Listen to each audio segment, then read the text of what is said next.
স্বপ্ন অনেক বছর ধরেই ছিল, ডিউরিং ইভেন মাই প্লেইং টাইমস।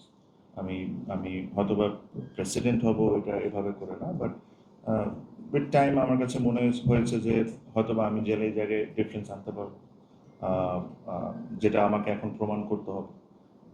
সো এটা একটা প্রসেসের মধ্যেই ছিল। সো টাইম টু টাইম এই জিনিসটা নিয়ে করেছি।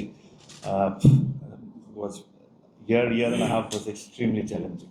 আমি নিজের মুখে আর বললাম না যে what I have to go through, but তারপরও Allah has been extremely kind. এখন যা হয়েছে ওসব নিয়ে আসলে যত বেশি আলোচনা করবো ওটার কোনো ভ্যালিউ নেই।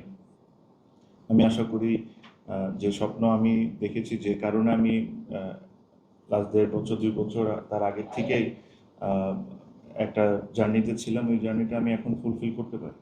এটাই হলো সবচেয়ে বড় কথা, যে 4 বছরের যে দায়িত্ব আছে 4 বছরে এমন কোনো কিছু করে দিয়ে যেতে পারি বাংলাদেশ ক্রিকেটে। সো এটা দেখুন বাংলাদেশ ক্রিকেটের জন্য বেনিফিটেড।